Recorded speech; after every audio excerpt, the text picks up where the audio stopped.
Hola a todos, en el video de hoy vamos a analizar el libro Camino de Servidumbre, escrito por Friedrich A. Hayek. Está presentando Victoria Ortiz y en este video analizaremos cada capítulo de este libro. Como introducción del libro Camino de Servidumbre, podemos decir que el libro se exponen las consecuencias negativas del socialismo y pues igualmente las cosas positivas del liberalismo económico, social y político. Por ejemplo, a nivel económico, la teoría liberal permite que las empresas puedan aumentar al máximo sus recursos y las ganancias. Así podrán generar oportunidades de empleo. Y en el sector social se da vía libre a la diversidad étnica, cultural, religiosa y pues entre otros factores de esta misma clase. En el área política se permite la diversidad de partidos y también la máxima expresión de la democracia. Entonces nuestro autor Friedrich A. Hayek comienza a mostrar su preocupación más que todo en Europa al considerar que varios países pues se encuentran en atracción por la izquierda socialista, que tiene como punto de referencia la revolución. Entonces, la cual pretende cambiar el mundo con unas falsas ideas de libertad y prosperidad, porque para Friedrich Hayek son mentiras e inventos que no tienen razón, no tienen ninguna razón de ser, porque cuando él mira los testimonios de la historia, reconoce que el socialismo termina en las dictaduras y persecuciones de la población civil, que se resiste pues al cambio de modelo político. Siendo así, entonces miremos el contenido que se va a explicar en el video. El primer capítulo, que es el camino al abandono. Segundo capítulo, la gran utopía. El tercero, el individualismo y colectivismo. Como cuarto capítulo, la inevitabilidad de la planificación. En el quinto capítulo veremos planificación y democracia. En el sexto, la planificación y el Estado de Derecho. En el séptimo capítulo, control económico y totalitarismo. Como octavo, el título es ¿Quién a quién? Como noveno capítulo, seguridad y libertad. Siguiendo así, ¿por qué los peores se colocan a la cabeza? En el 11º capítulo, el final de la verdad. El 12 capítulo, las raíces socialistas del nazismo. Como siguiente, los totalitarios en nuestro seno. Después de este sería condiciones materiales y fines ideales. Y como último capítulo que analizaremos serán las perspectivas de un orden internacional. Como primer capítulo tenemos el camino abandonado.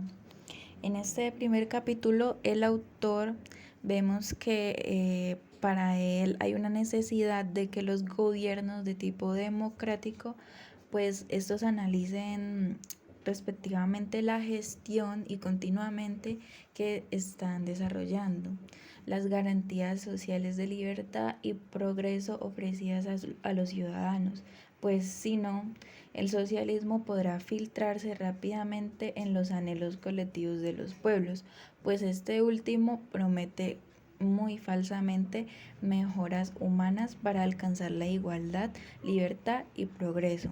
Entonces así pues Friedrich Hayek nos dice que este movimiento en el que entramos con tan grandes esperanzas y ambiciones nos haya abocado al horror totalitario.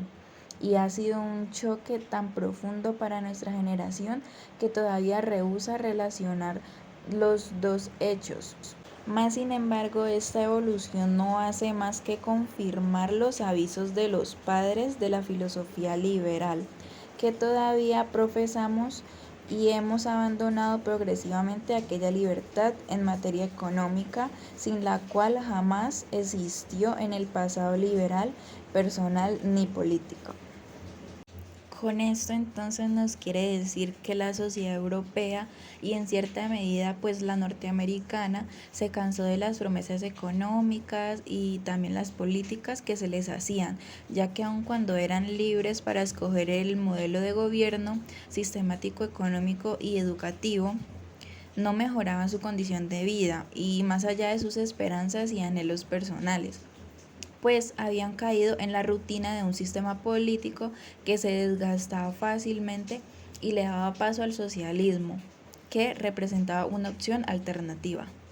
Sin embargo, la Segunda Guerra Mundial y otros tantos fenómenos sociales demostraban de forma contundente los peligrosos del régimen totalitario que escogieron los dictadores y socialistas.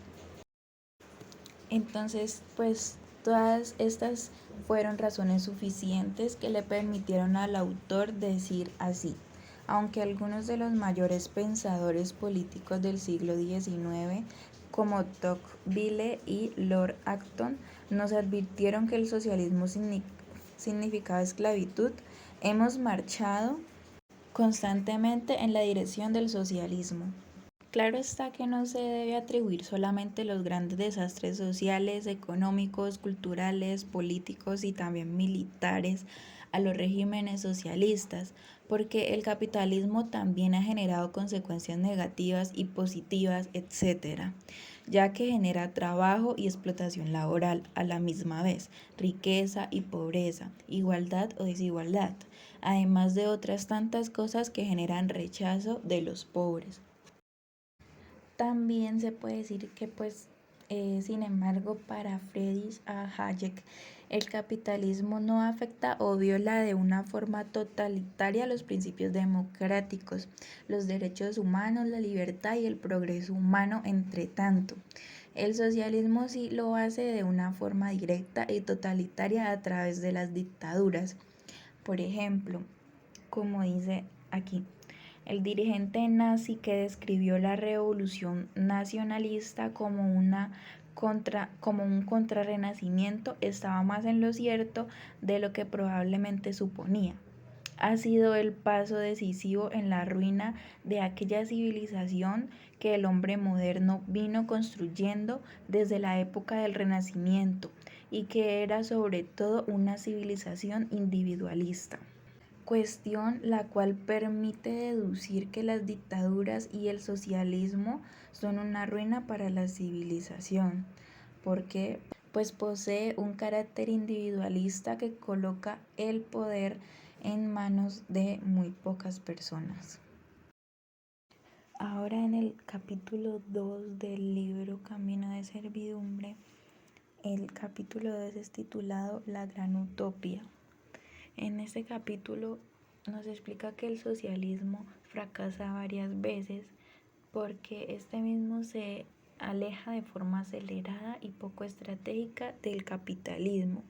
Es decir, que aparta la inversión nacional y extranjera porque en vez de diseñar leyes que permiten una regulación efectiva de los ingresos económicos de las compañías, se encarga es de nacionalizarlas de forma agresiva, por decirlo así, y después no sabe cómo exportar dicha producción para obtener ingresos, consecuencia de las teorías místicas que maneja la ideología revolucionaria, pues pretende que todos sean iguales en igualdad de condición, pero tan pronto como pueden, los únicos que viven mejor que el pueblo son los líderes sociales que establecen la dictadura.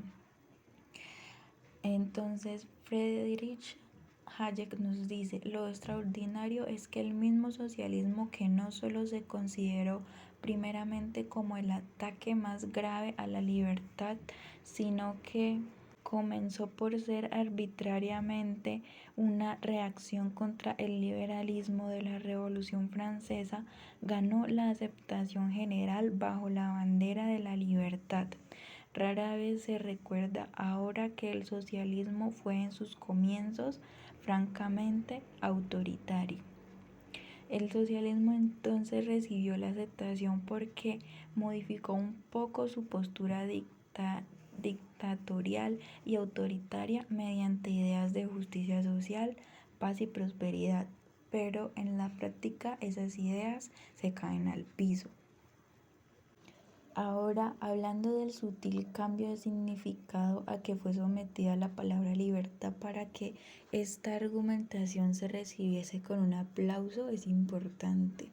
Para los apóstoles de la libertad política, la palabra había significado libertad frente a la coerción, libertad frente al poder arbitrario de otros hombres, supresión de los lazos que impiden al individuo toda elección y le obligan a obedecer las órdenes de un superior quien está sujeto.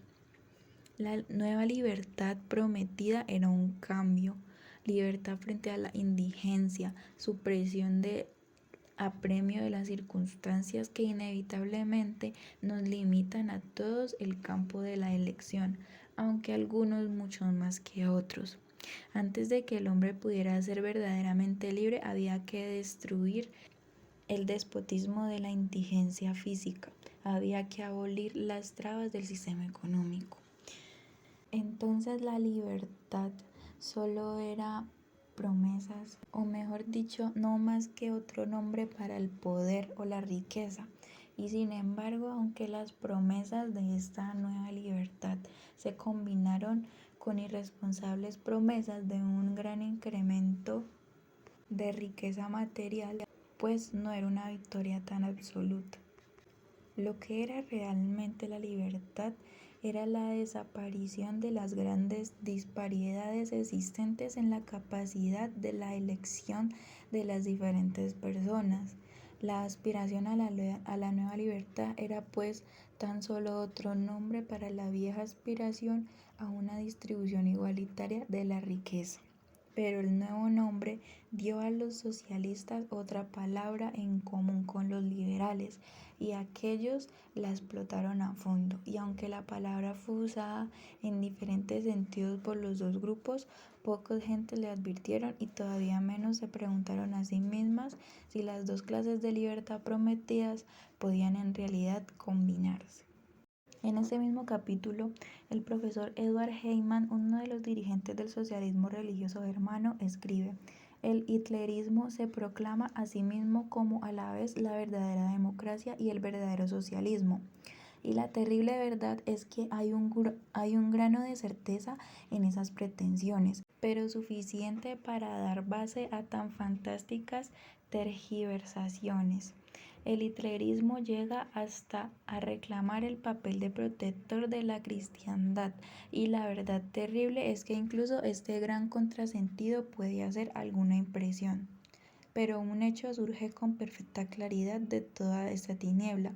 Hitler jamás ha pretendido representar el verdadero liberalismo.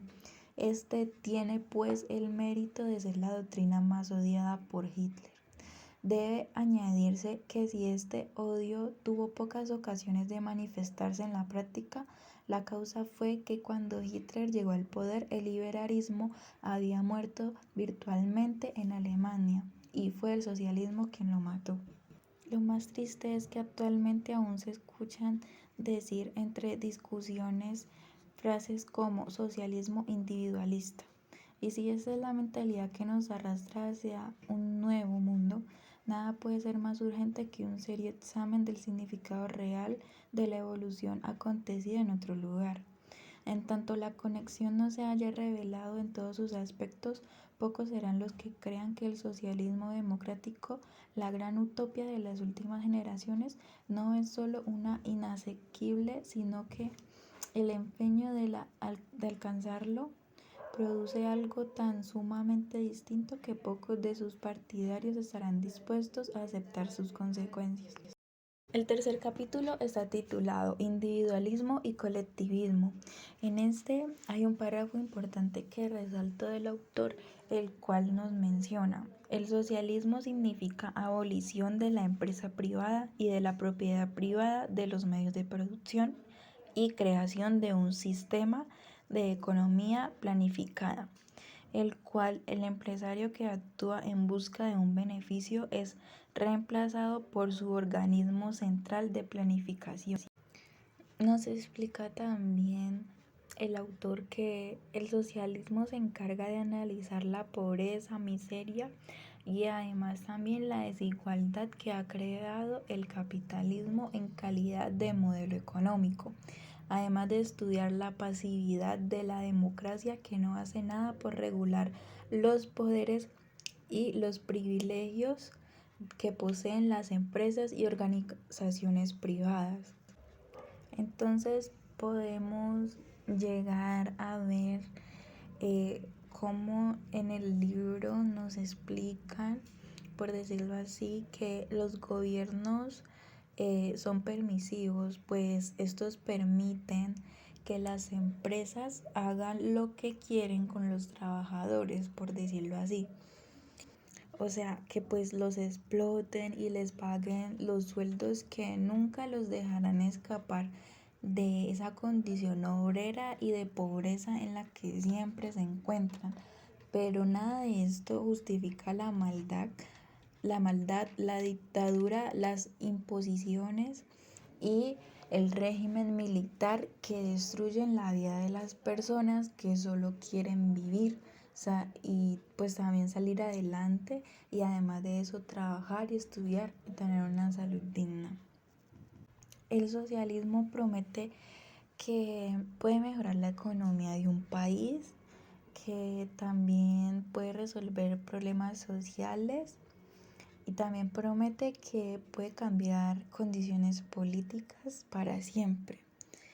Pero pues en realidad no es así. ¿Por qué? Porque no cumple con las demandas de la libertad.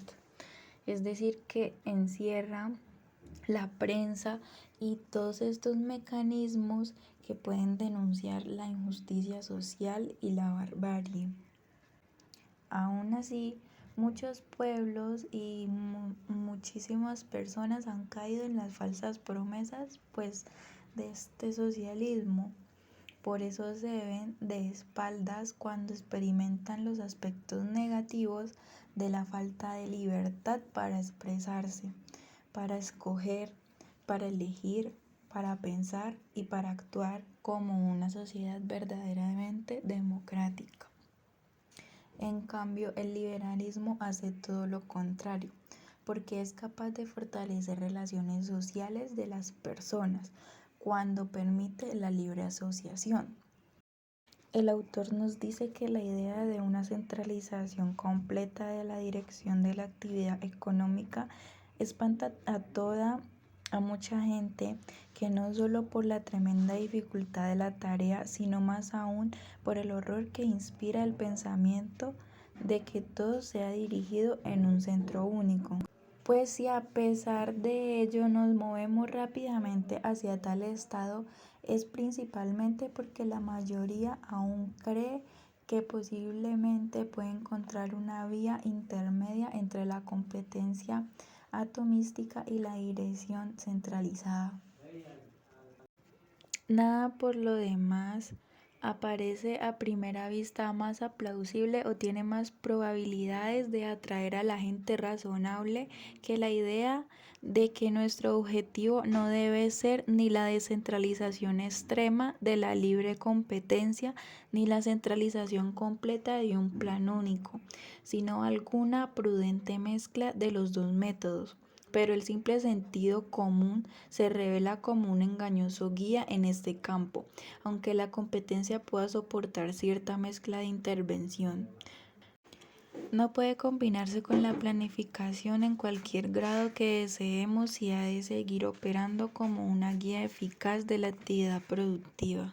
La planificación en todo momento va a atacar a la competencia. La planificación siempre irá encaminada a sustituir a la competencia. Ahora bien, en el capítulo 4 de nuestro libro está titulado Inevitabilidad de la planificación. En este capítulo, el autor nos menciona que el hecho histórico del progresivo crecimiento del monopolio durante los últimos 50 años y la creciente restricción del campo en que juega la competencia no puede, evidentemente, discutirse, pero a menudo se exagera mucho la extensión de este fenómeno. Entonces, pues lo importante es saber que si este proceso es una consecuencia necesaria del proceso de la tecnología o si más bien se trata de un resultado de la política que se da en casi todos los países. Entonces, ahora se ve que la historia es efectiva de esta evolución que sugiere con fuerza lo último. Pero antes hay que considerar que hasta que un punto el desarrollo tecnológico moderno es de tal naturaleza que pues haga inevitable en muchos campos el crecimiento de los monopolios. La causa tecnológica alejada para el crecimiento del monopolio pues es la superioridad de la gran empresa sobre la pequeña. Esto es debido a la mayor eficiencia de los métodos modernos de producción en masa. Los métodos modernos se puede decir que se aseguran que han creado en la mayoría de las industrias pues condiciones por las cuales la producción de la empresa puede aumentarse con costes unitarios decrecientes.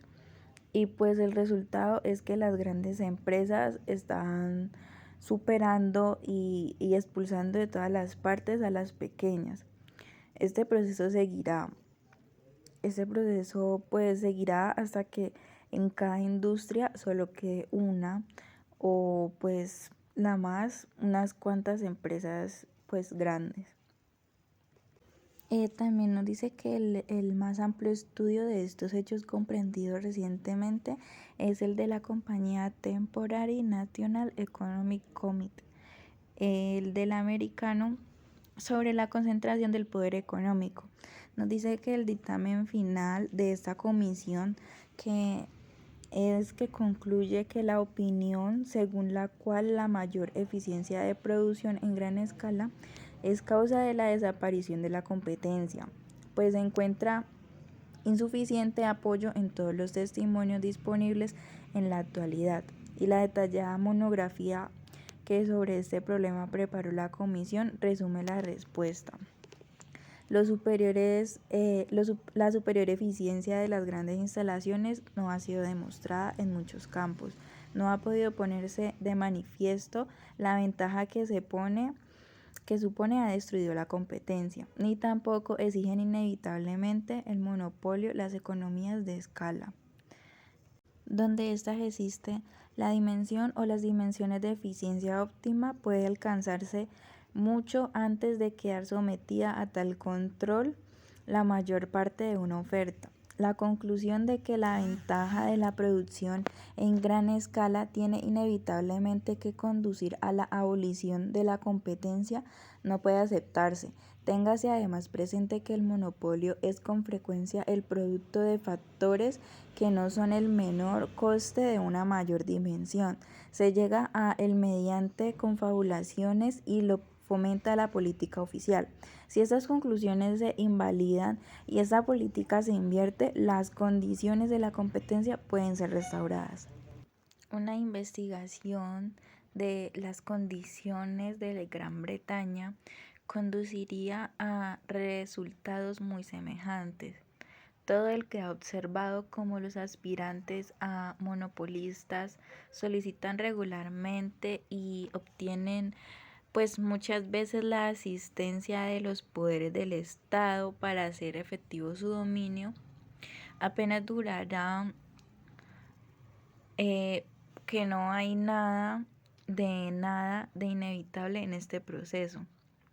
Confirma enérgicamente esta conclusión en el orden histórico, pues en que se ha manifestado en diferentes países el ocaso de la competencia y el crecimiento del monopolio.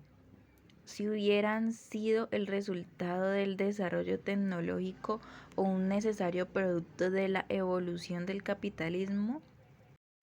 Ahora bien, en el capítulo 5 de nuestro libro titulado Planificación y democracia, podemos ver cómo el autor nos explica que los rasgos comunes a todos los sistemas colectivistas pueden describirse con una frase siempre grata a los socialistas de todas las escuelas, como la organización deliberadamente de los esfuerzos de la sociedad en pro de un objetivo social determinado. Que nuestra presente sociedad carece de esta dirección consciente hacia una sola finalidad, que sus actividades se ven guiadas por los caprichos y aficiones de individuos irresponsables, ha sido siempre una de las principales lamentaciones de sus críticos socialistas. Pues en muchos aspectos esto plantea muy claramente la cuestión fundamental y nos dirige a la vez al punto en que pues surge el conflicto entre libertad individual y el colectivismo. Las diversas clases de colectivismo como comunismo, fascismo, entre otras, pues eh, diferentes, son muy diferentes entre sí y pues por la naturaleza del objetivo hacia el cual desean dirigir los esfuerzos de la sociedad también. Pero pues todas estas difieren en que el liberalismo y el individualismo aspiran a organizar la sociedad entera y todos sus recursos para esta finalidad unitaria y por eso y porque se niegan a reconocer esferas autónomas dentro de los cuales pues son supremos los fines del individuo. Entonces, es decir que todas son totalitarias. El verdadero sentido de esta nueva palabra que aparece pues es para describir las inesperadas pero sin embargo inseparables manifestaciones de lo que la teoría se llama colectivismo. Asimismo, el autor nos dice que el objetivo social o designio común para el que ha de organizarse la sociedad se describe frecuentemente de un modo vago, como el bien común, o el bienestar general, o el interés general. Entonces, pues no se necesita mucha reflexión para comprender que estas expresiones carecen de un significado definido para determinar una vía de acción cierta. El bienestar y la felicidad de millones de gentes no puede medirse con una sola escala de menos y más. El bienestar de un pueblo, como la felicidad de un hombre, depende de una multitud de cosas que pueden lograrse por una infinita variedad de combinaciones. O sea, no puede expresarse adecuadamente en una finalidad singular, sino tan solo en una jerarquía de fines, en una amplia escala de valores en la que cada necesidad de persona tiene su sitio. Entonces el autor nos dice, la concepción de un código ético completo no es familiar y exige un cierto esfuerzo imaginativo para ver lo que envuelve. Entonces podemos ver que no tenemos el hábito de pensar en códigos morales como algo más o menos completo. El hecho de elegir nosotros constantemente entre diferentes valores sin un código social que nos prescriba cómo debemos elegir no nos sorprende y no nos sugiere que nuestro código moral sea incompleto. En nuestra sociedad no hay ni ocasión ni razón para que la gente desarrolle opiniones comunes sobre lo que en cada situación deba hacerse, pero donde todos los medios que ha de usarse son propiedad de la sociedad y han de usarse en nombre de la sociedad, de acuerdo con un plan unitario, una vía social acerca de la que debe hacerse tiene que guiar a todas las decisiones. En un mundo semejante, pronto encontraríamos que nuestro código moral está lleno de huecos. En una parte del capítulo 5 también nos mencionan una anotación de Lord Acton, que es que la democracia está La democracia no es un medio para un fin político más alto, es en sí el fin político más alto. No se necesita por razones de buena administración pública, sino para asegurar la consecuencia de los más altos objetivos de la sociedad civil y la vida privada. Entonces, la democracia es esencialmente un medio, un expediente utilitario para salvaguardar la paz interna y la libertad individual como tal. No es un modo alguno infalible o cierto.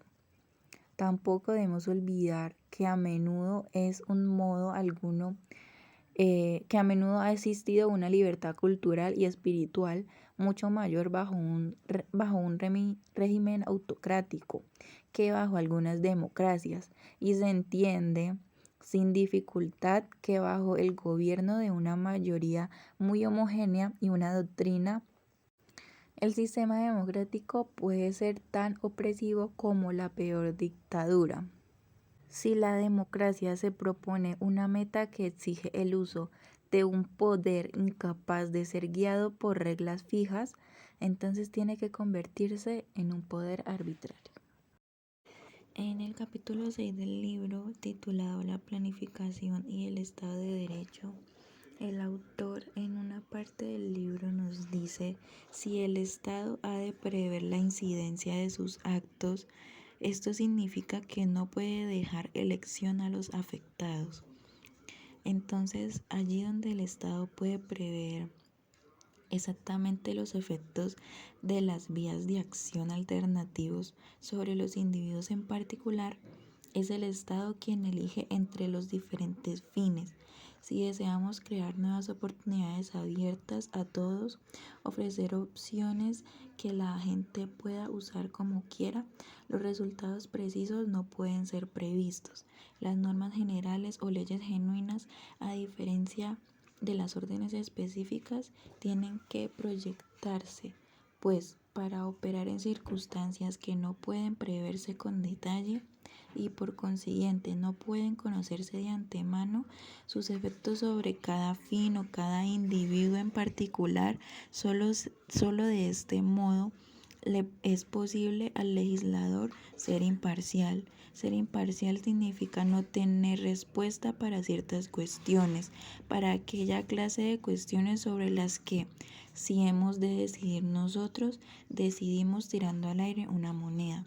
En un mundo donde todo estuviera exactamente previsto, le sería muy difícil al Estado hacer algo y permanecer imparcial. Entonces, allí donde se conocen los efectos precisos de la política del Estado sobre los individuos en particular, donde el Estado se propone directamente estos efectos particulares, no puede menos de conocer estos efectos y no puede por ende ser imparcial. Tiene necesariamente que tomar partido, imponer a la gente sus valoraciones y, en lugar de ayudar a esta al logro de sus propios fines, elegir por ella los fines. Cuando al hacer una ley se ha previsto sus efectos particulares, aquella deja de ser un simple instrumento para uso de las gentes y se transforma en un instrumento del legislador sobre el pueblo y para sus fines.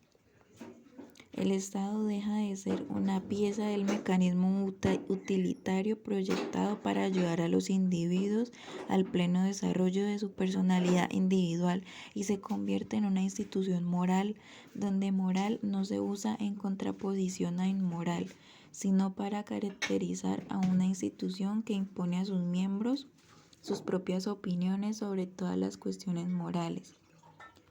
Sean morales o grandemente inmorales estas opiniones. En este sentido, el nazi u otro Estado colectivista cualquiera es moral, mientras que el Estado liberal no lo es. Quizás pueda decirse que todo esto no planea un problema serio, pues por la naturaleza de las cuestiones sobre las que el planificador económico ha de decidir. Esto no necesita guiarse ni debe hacerlo por sus prejuicios individuales, sino que debe sujetarse a la general convicción acerca de lo que es justo y razonable. Podemos decir que la experiencia de los diversos países de Europa Central ha demostrado ampliamente hasta qué punto incluso el reconocimiento formal pues de los derechos individuales o de la igualdad de derechos de las minorías pierde toda significación en un Estado que se embarca en un control completo de la vida económica. Así se demuestra que es posible seguir una política de cruel discriminación contra las minorías nacionales mediante el uso de conocidos instrumentos de la política económica, sin infringir siquiera la letra del Estatuto de Protección de los Derechos de la Minoría. En el capítulo 7 de nuestro libro, en el cual nos habla del control económico y totalitarismo, en una página, en una cierta parte del libro nos dice el autor que no hay móviles económicos separados y que una ganancia o pérdida económica es simplemente una ganancia o pérdida, que no nos impide decidir cuáles de nuestras necesidades o deseos han de ser afectados. Es más fácil ver el importante núcleo de verdad que encierra la creencia general en que las cuestiones económicas solo afectan los fines menos importantes de la vida, y comprender también que el desdén en que a menudo se entienden las consideraciones simplemente económicas. En cierto sentido, pues esto justifica por entero en una economía de mercado, pero solo en esa economía libre, en tanto podamos disponer libremente de nuestros ingresos y de todo lo que poseemos. La pérdida económica solo nos podrá privar de los deseos como menos importantes, entre los deseos que podíamos satisfacer. Una pérdida simplemente económica es de tal suerte que podemos hacer recaer sus defectos sobre nuestras necesidades menos importantes. Pero cuando decidimos que el valor de algo que hemos perdido es mucho mayor que su valor económico, o que no puede estimarse en términos económicos, significa que tenemos que soportar la pérdida allí donde ha recaído. Y lo mismo sucede con ganancia económica. Los cambios económicos, en otras palabras, solo afectan generalmente al borde, al margen de nuestras necesidades. Hay muchas cosas importantes que ninguna de las que probablemente serán afectadas por las pérdidas o las ganancias económicas. Cosas que para nosotros están muy por encima de los placeres e incluso por encima de muchas de las necesidades de la vida afectadas por las alzas y bajas económicas. Comparado con ellas, el inmundo lucro, la cuestión de si estamos económicamente algo mejor o peor, parece de poca importancia. Esto hace creer a muchas gentes que una cosa que como la planificación económica afecta tan solo a nuestros intereses económicos no puede inferir seriamente con los valores más fundamentales de la vida. Sin embargo, es una conclusión errónea, pues los valores económicos son menos importantes para nosotros que muchas otras cosas. Precisamente porque en las cuestiones económicas tenemos libertad para decidir qué es para nosotros lo más y lo que menos es importante. O como también podemos decir que porque en la sociedad actual somos nosotros quienes tenemos que resolver los problemas económicos de nuestras propias vidas. Estar sometidos a control en nuestra actividad económica, pues entonces significa estar siempre controlados si no declaramos nuestro objetivo particular. Pero como al declararlo, este tiene que someterse también a aprobación. En realidad estamos intervenidos en todo. La cuestión que plantea la planificación económica no consiste pues solamente en si podremos satisfacer en la forma preferida por nosotros lo que consideramos nuestras más o menos importantes necesidades. Esta en sí seremos nosotros quienes decidamos acerca de lo que es más y lo que es menos importante para nosotros mismos, o si ello será decidido por el planificador. La planificación económica no afectaría solo a aquellas de nuestras necesidades marginales que tenemos en la mente cuando hablamos con desprecio de lo simple económico. Ahora bien, en nuestro capítulo 8 de nuestro libro Camino de Servidumbre, nuestro capítulo 8 es titulado ¿Quién a quién? En ese capítulo nuestro autor nos habla en una página sobre lo siguiente. El hecho de ser imposible pronosticar quién alcanzará la fortuna o a quién azotará la desgracia, el que los premios y castigos no se repartan conforme a las opiniones de alguien acerca de los méritos o deméritos de las diferentes personas, sino que dependen de la capacidad y la suerte de estas, tienen tanta importancia como que al establecer las leyes no seamos capaces de predecir qué personas en particular ganarán y quiénes perderán con su aplicación. Y no pierde rigor este hecho porque en la competencia la ocasión y la suerte son a menudo muy importantes, como la destreza y también la sagacidad en la determinación del destino de las personas. O sea, los términos de la elección que no está abierta no son un sistema en el que pues absolutamente todos tendrán lo que merezcan. No, no es así. De acuerdo con algún patrón absoluto y universal de la justicia, y también otro en el que las participaciones de cada individuo están determinadas pues por accidente o buena o mala suerte, sino un sistema en el que es la voluntad de unas cuantas personas la que decide lo que cada uno recibirá, y otro en el que ello depende por lo menos en parte de la capacidad y actividad de los interesados y en parte de circunstancias imprevisibles.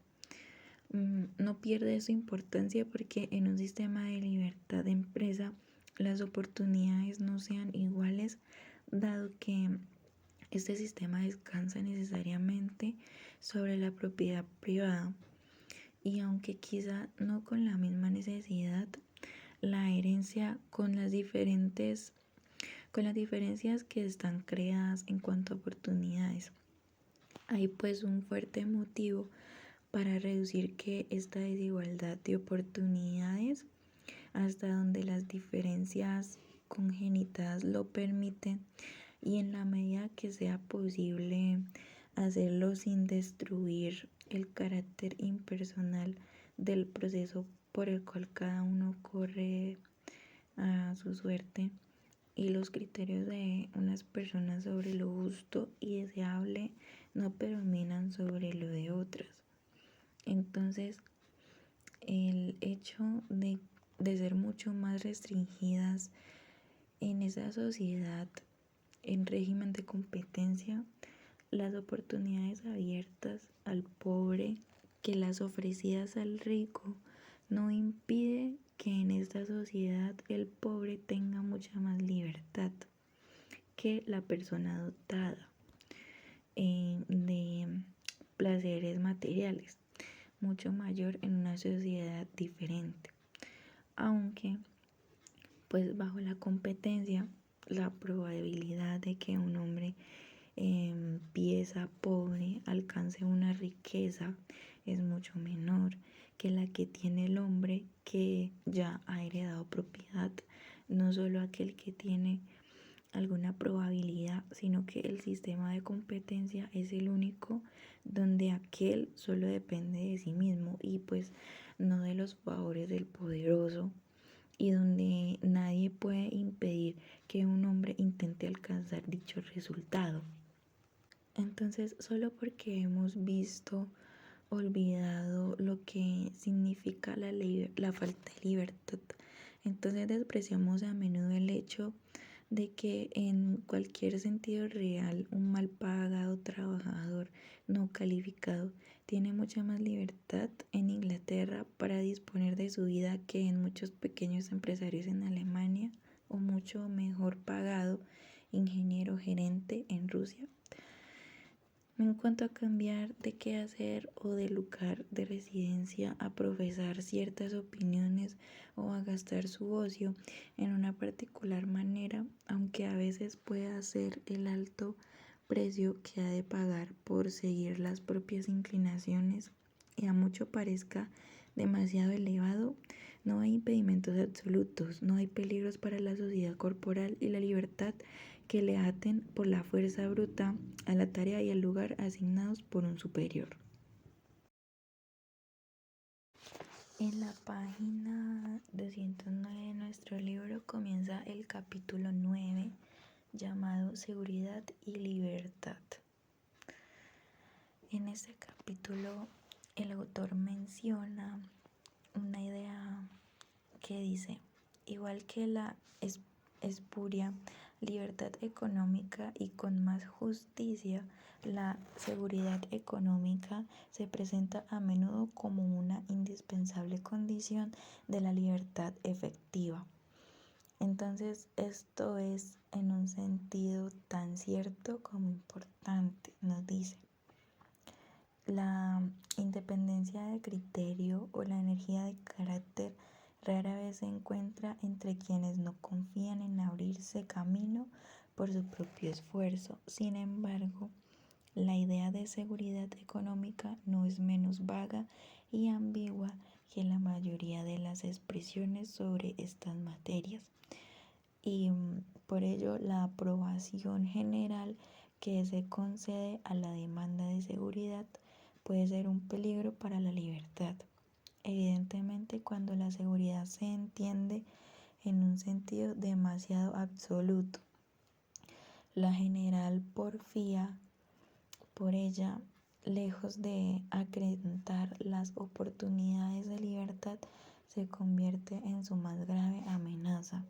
Será bueno contraponer desde un principio las dos clases de seguridad: la limitada, que puede alcanzar todos y que por consiguiente no es un privilegio, sino un legítimo objeto de deseo, y la seguridad absoluta, que en una sociedad libre no pueden lograr todos y que no deben concederse como un privilegio, excepto en unos cuantos casos especiales, como el de la judicatura, donde una independencia completa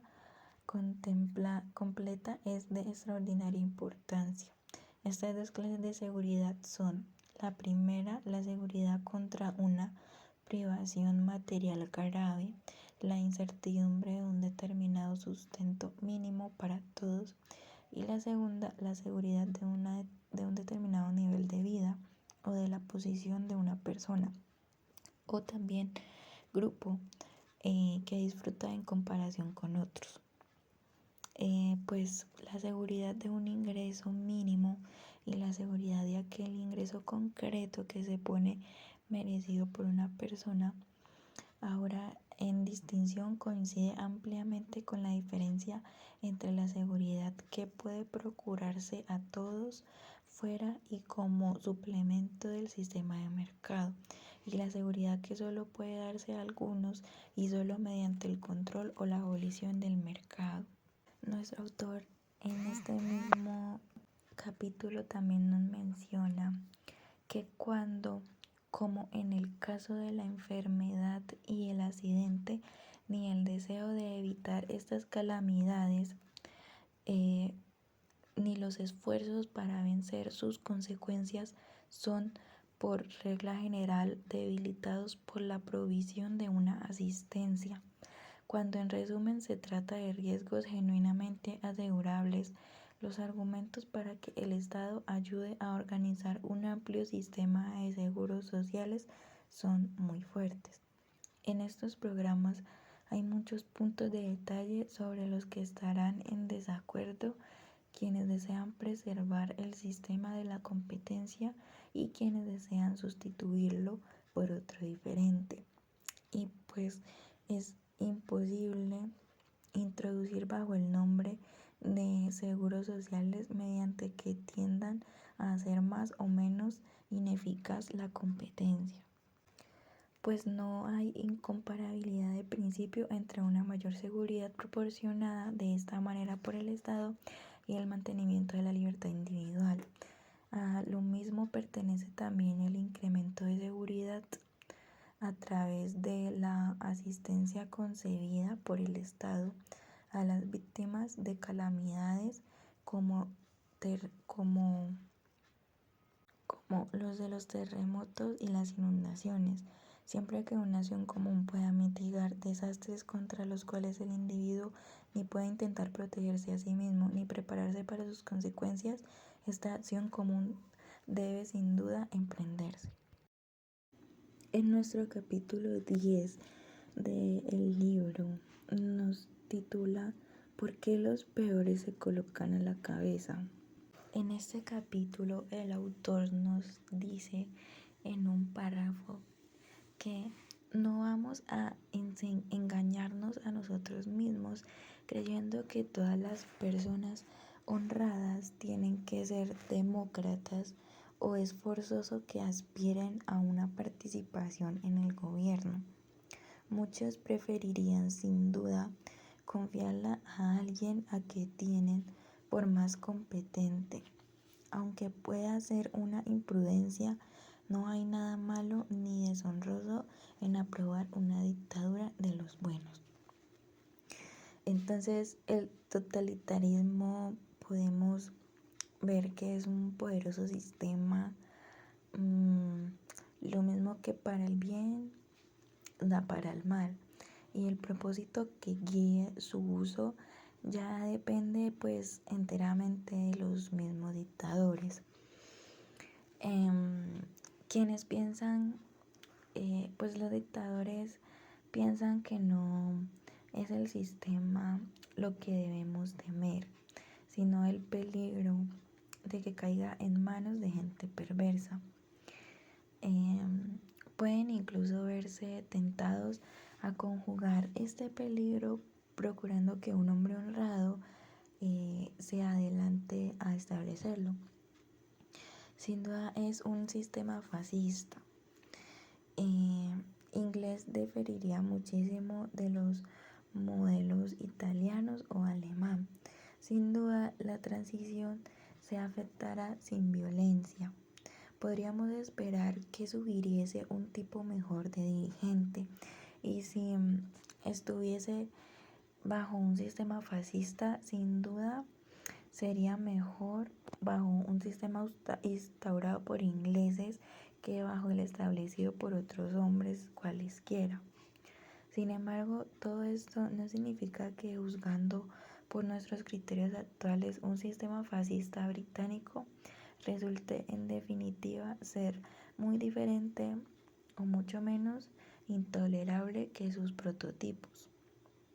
Pues hay fuertes razones para creer que los que nos parecen los rasgos peores de los sistemas totalitarios existen o no existen, no son subproductos accidentales, sino fenómenos que el totalitarismo tiene que producir por fuerza más temprano o más tarde. De la misma manera que el gobernante democrático que se dispone a planificar la vida económica tendrá pronto que enfrentarse con la alternativa de asumir poderes dictatoriales o abandonar sus planes, así el dictador totalitario pronto tendrá que elegir entre prescindir de la moral ordinaria o fracasar. Y pues esta es la razón de que los faltos de escrúpulos y los aventureros tengan más probabilidades de éxito, pues que en una sociedad que tiende hacia el totalitarismo.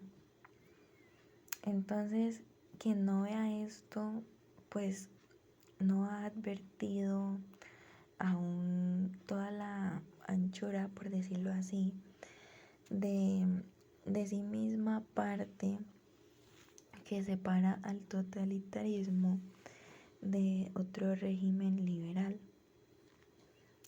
Pues la gran diferencia, por así decirlo, entre la atmósfera moral que domina bajo el colectivismo y la naturaleza esencialmente individualista de la civilización occidental.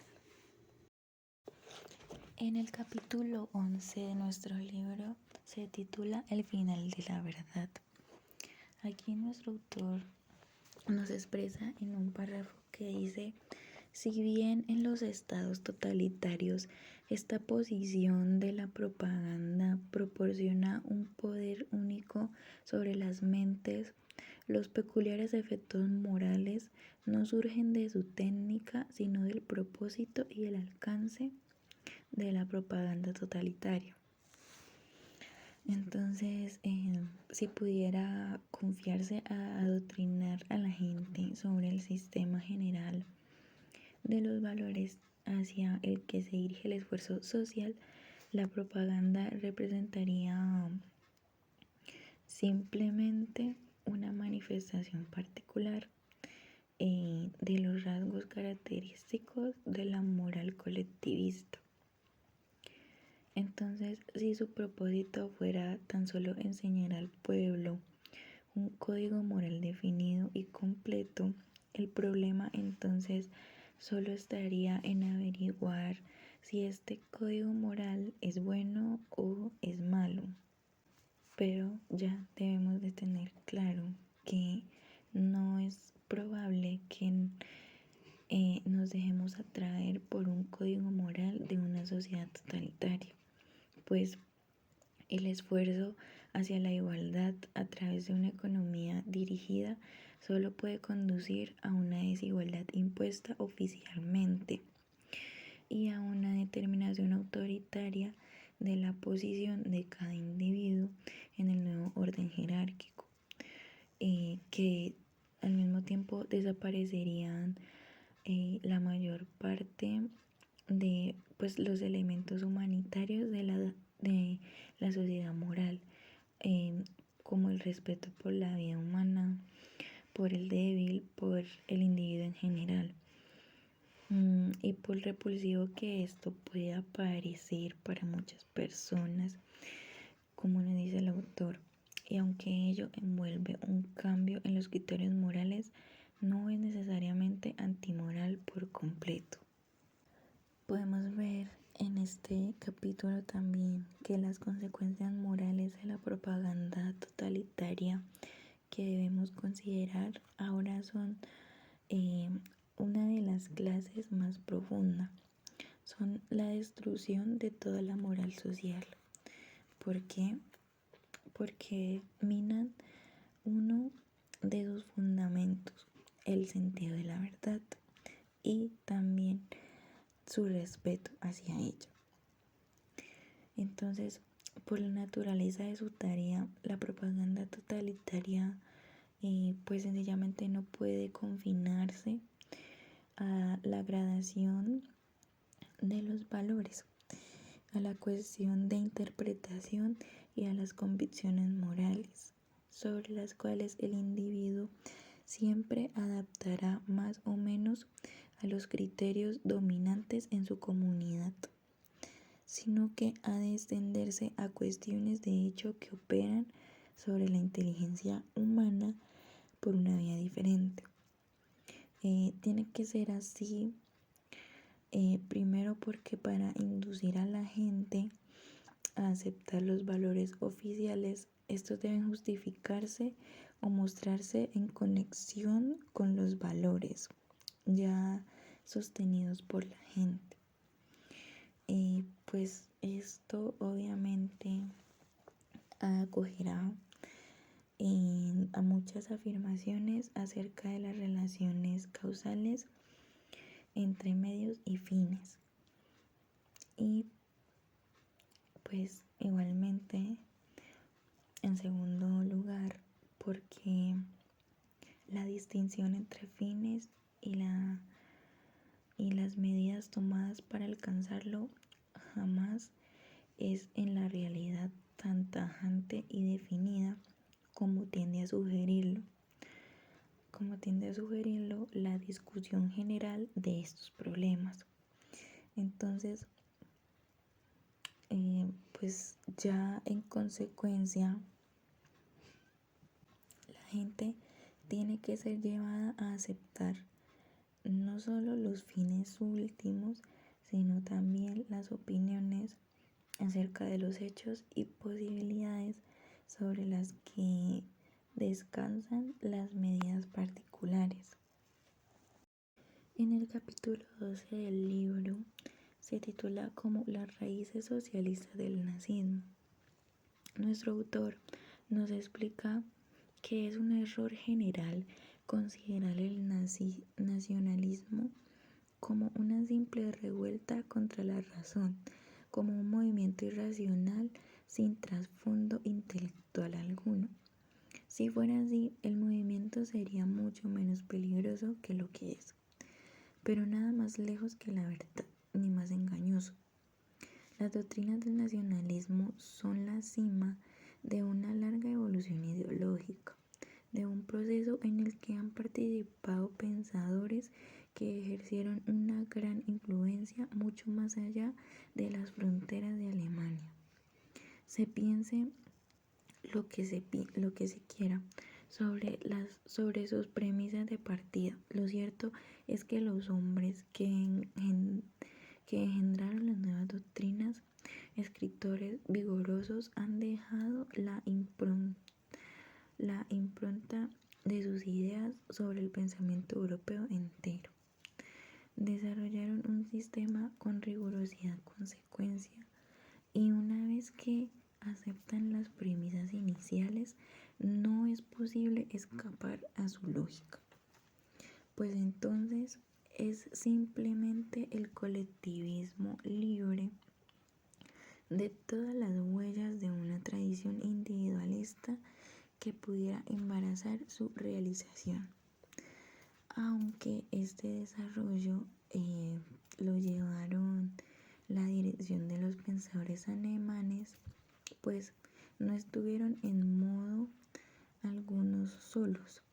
Thomas Carlyle y Hudson Stewart y Agustín Comte y Georges Sorel, pues estos también han participado en esta expansión continua, tanto como cualesquiera otros alemanes, pues el desarrollo de esta dirección intelectual dentro de Alemania lo ha trazado con acierto recientemente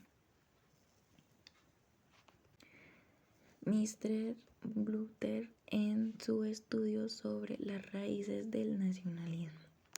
Pero pues aunque tiene algo de aterrador su permanencia a través de 150 años en una forma casi inalterada y siempre recurrente, como lo ha puesto de manifiesto dicho estudio, es fácil exagerar la importancia que estas ideas ejercieron en Alemania antes de 1914. No pasaron de ser una corriente intelectual en un pueblo que eran entonces más diverso, quizás en sus opiniones que cualquier otro, y en su conjunto estuvieron representadas por una pequeña minoría y tenidas en gran desprecio por la mayoría de los alemanes. Ocurrió en otros países.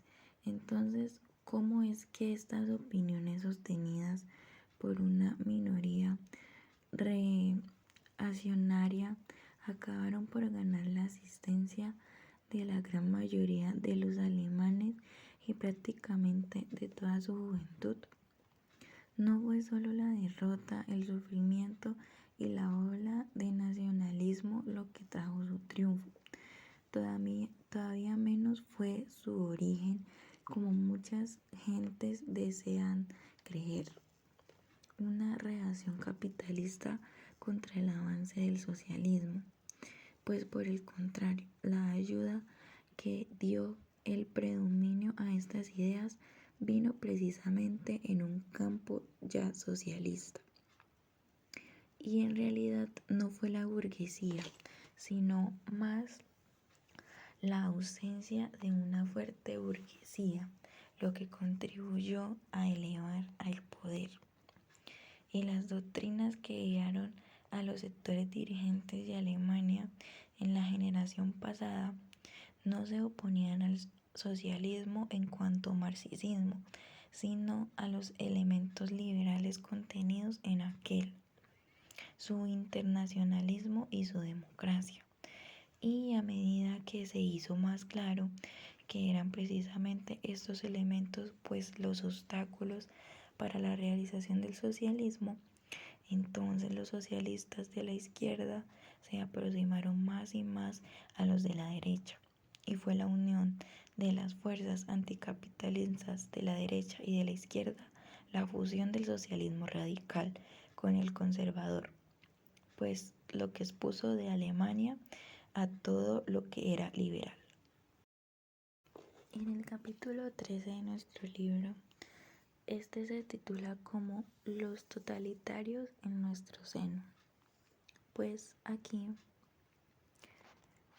el autor en una parte de nuestro libro nos aclara que ninguna descripción en términos generales puede dar una idea adecuada de la semejanza entre gran parte de la literatura política inglesa actual y las obras que en Alemania destruyeron la creencia en la civilización occidental y crearon el estado de ánimo en el que pudo alcanzar el éxito el nazismo.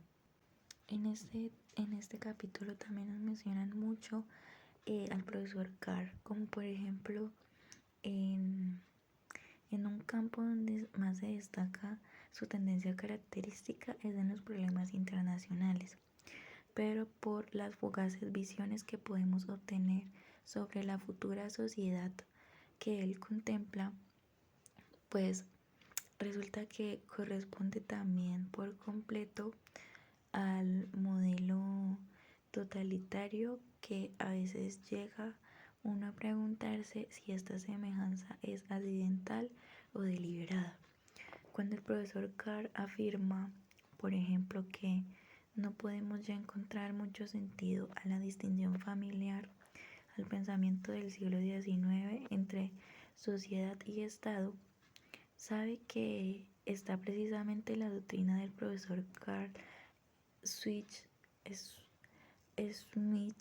el más destacado teórico nazi del totalitarismo, y de hecho la esencia de la definición del totalitarismo dada por este autor, que es a quien ha introducido este término, y cuando estima que la producción de opiniones en masa es el corolario de la producción de bienes en masa, donde resulta que el prejuicio que la palabra propagada ejerce todavía hoy sobre muchas mentes es completamente paralelo al prejuicio contra el control de la industria y el comercio. No hace realmente la apología de un régimen de la opinión pública al estilo de la practicada por los nazis.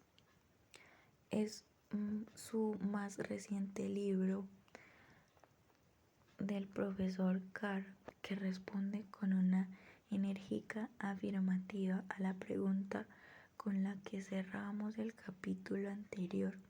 Los triunfadores perdieron la paz y Rusia soviética y Alemania la ganaron, porque los primeros continuaron predicando y en parte aplicando los en otro tiempo válidos pero hoy destructivos ideales de los derechos de las naciones y el capitalismo, mientras las últimas, conscientes o inconscientes, impulsadas por la corriente del siglo XX, pues ya se esforzaban por reconstruir el mundo en forma de unidades mayores sometidas a ya la planificación e intervención centralizadas.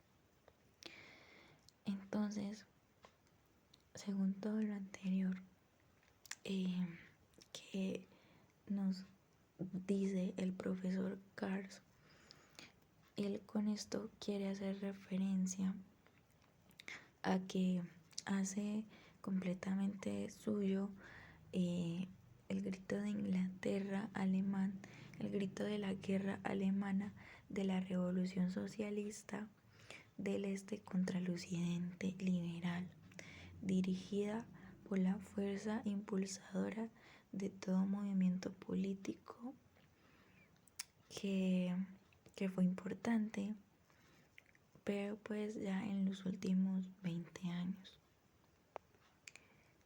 Es decir, una revolución contra las ideas predominantes en el siglo XIX. Democracia liberal, autodeterminación nacional y económico. Como él mismo dice, con acierto, fue casi inevitable que este desafío a creencias del siglo XIX encontrase en Alemania que jamás las compartió realmente, uno de sus más fuertes protagonistas. Ahora en nuestro capítulo número 14 del libro se titula Condiciones materiales y fines ideales.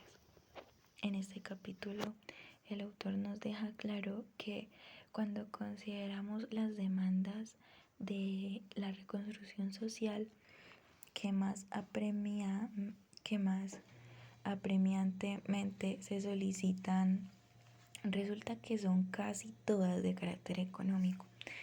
Y como hemos explicado, ya que la reinterpretación en términos económicos de los ideales políticos del pasado, a saber, la libertad, la igualdad y la seguridad, es una de las principales demandas planteadas por quienes proclaman el final del hombre económico. Entonces tampoco puede dudarse mucho que en creencias y aspiraciones los hombres se gobiernen hoy más que nunca por doctrinas económicas, por la idea cuidadosamente fomentada de la irracionalidad de nuestro sistema económico, pues por las falsas afirmaciones acerca de la pletora potencial, también por acerca de la inevitable tendencia hacia el monopolio y por las impresiones nacidas de algunos acontecimientos muy difundidos, como los cuales como la destrucción de las existencias de materias primas, o también la supresión temporal, por decirlo así, pues de los inventos, condenando a la libre competencia como causante de todo ello. Aunque son precisamente estas cosas las que no pueden suceder bajo la libre competencia, y no solo posibles en el monopolio, y generalmente en el monopolio favorecido por el Estado. El autor también nos explica en una parte del texto, cita que el primer requisito para el éxito de la propaganda dirigida a otros países es el ufano reconocimiento de los valores característicos y los rasgos distintivos por los que el país que la hace es conocido en los otros pueblos. Entonces, la principal causa de la ineficacia de la propaganda británica es que quienes la dirigen parecen haber perdido su propia fe en los valores peculiares de la civilización inglesa, o ignorar completamente los principales puntos en que ésta difiere de las otras naciones. Los intelectuales de izquierda además han adorado tanto tiempo a los dioses extranjeros que parecen haberse hecho casi incapaces de ver algo bueno en las instituciones y las tradiciones característicamente inglesas. Pues estos socialistas no admiten, por supuesto, que los valores morales de los cuales se enorgullecen la mayoría de ellos, pues sean en gran parte el producto de las situaciones que tratan de destruir. Mas, por desgracia, esta actitud no se confina a los socialistas declarados, aunque pues tenía que esperarse que este no fuese el caso de los ingleses cultos, menos habladores pero más numerosos. Si se juzga por las ideas que encuentran expresión en la discusión política ordinaria y la propaganda, parece haberse casi desvanecido el inglés, que no solo hablaba lengua que Shakespeare habló, sino que también sostiene la fe e igualmente la moral que Milton sostuvo. Así llegamos al capítulo final del libro Camino de Servidumbre, en el cual nuestro capítulo 15 nos dice las perspectivas de un orden internacional. En este capítulo el autor cita algo muy importante. Nos dice: en ningún otro campo ha pagado el mundo tan caro el abandono del liberalismo del siglo XIX como en aquel donde comenzó la retirada en las relaciones internacionales. Sin embargo, solo hemos aprendido una pequeña parte de la lección que la experiencia debió enseñarnos. Más todavía en esta que en ninguna otra cuestión las opiniones comunes acerca de lo deseable y practicable son quizás de las que puedan muy bien producir lo contrario de lo que prometen. La parte de la lección del pasado reciente que va siendo lenta y gradualmente estimada es que muchos tipos de planificación económica sí se conducen independientemente a escala nacional, provocando de manera inevitable un efecto global pernicioso, incluso desde un punto de vista puramente económico, y además serias fricciones internacionales. No es ya menester subrayar cuán pocas esperanzas quedan de armonía internacional o paz estable si cada país es libre para emplear cualquier medida que concierne adecuada a su interés inmediato, por dañosa que parezca que puede ser para los demás. Pues muchas formas de planificación económica solo son practicables si la autoridad planificadora puede eficarse cerrar la entrada a todas las influencias extrañas. Así el resultado de esta planificación es inevitablemente la acumulación de restricciones a los movimientos de personas y bienes. También es importante destacar que en este capítulo nos explica que el conflicto entre la planificación y la libertad pues no puede hacerse menos más grave a medida que disminuye la semejanza de normas e igualmente los valores entre los sometidos a un plan unitario. Pocas dificultades debe haber para planificar la vida económica de una familia y relativamente pocas para una pequeña comunidad, pero cuando la escala crece a un nivel de acuerdo sobre la gradación de los fines, disminuye y la necesidad de recurrir a la fuerza y la coacción aumenta. En una pequeña comunidad existirá unidad de criterio sobre la relativa importancia de las principales tareas y coincidencia en las normas de valor, en la mayoría de las cuestiones, pero el número de estas decrece más y más, cuan mayor sea la red que arrojemos y cuan hay menos comunidad de criterios, aumenta la necesidad de recurrir la fuerza y la coerción.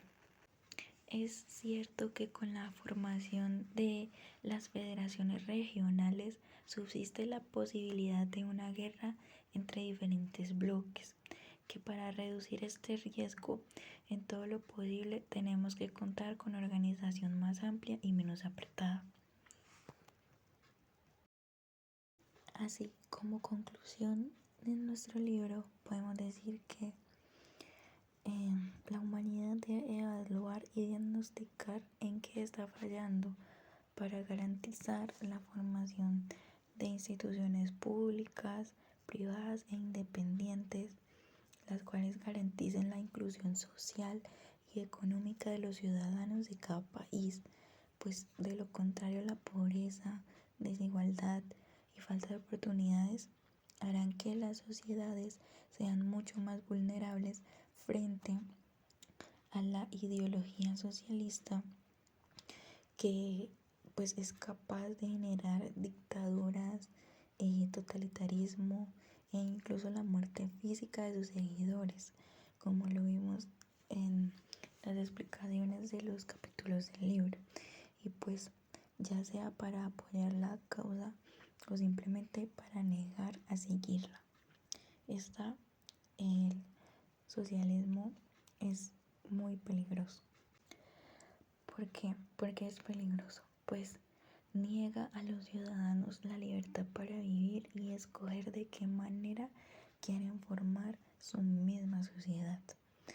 El liberalismo antes fomenta el respeto por los derechos humanos y la libertad de asociación entre los integrantes de la misma sociedad, entre nosotros mismos.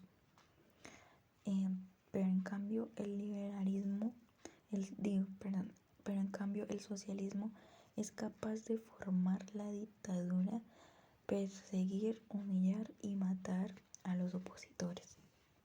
En cambio, ahora el liberalismo acude a mecanismos jurídicos para perseguir a los individuos cuando infringen la ley.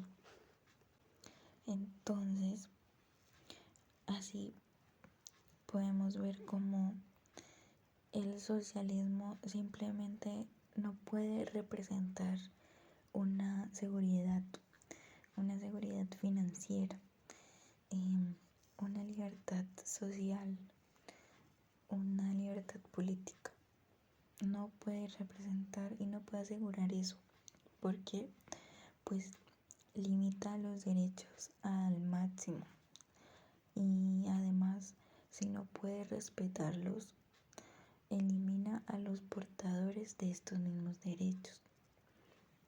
En cambio, el liberalismo, como vemos, garantiza el mercado que siga avanzando para la contracción de personas que necesitan trabajar y suplir las necesidades propias, además de las familiares. Y piensa es en una colectividad y permite la competencia igualmente en las empresas y en los negocios. El socialismo, en cambio, se puede decir que es una ideología que arrastra a sus seguidores más fanáticos a la muerte y en sí a la violencia, en contra de la diversidad política, pues porque se cree que el uso de las armas es un medio viable para mejorar el mundo. La política, como la piensa Hayek en El camino a la servidumbre, debe ser una actitud social que tiene forma directa a la justicia y distribución de bienes y servicios mediante unos métodos estratégicos de incorporación de la población civil a la economía formal que posea cada nación. La justicia política requiere que el imperio abusivo de la ley arbitraria desaparezca para dar vía libre a la democracia. Hayek escribe que los nazis siempre lucharon en contra de la justicia formal y democrática, porque no les permitía conseguir resultados inmediatos en sus estrategias de dominación. El liberalismo busca que los legisladores de un país tengan límites claros para que no atenten contra la actividad democrática, cosa que no puede suceder en el socialismo porque todas las ramas del Estado se encuentran al servicio de la dictadura. El socialismo pretende ser la salvación de la humanidad, pero cuando tiene que ejercer el poder se centra fuertemente en los discursos para intentar modificar la realidad, que demuestra lo contrario a sus acciones políticas.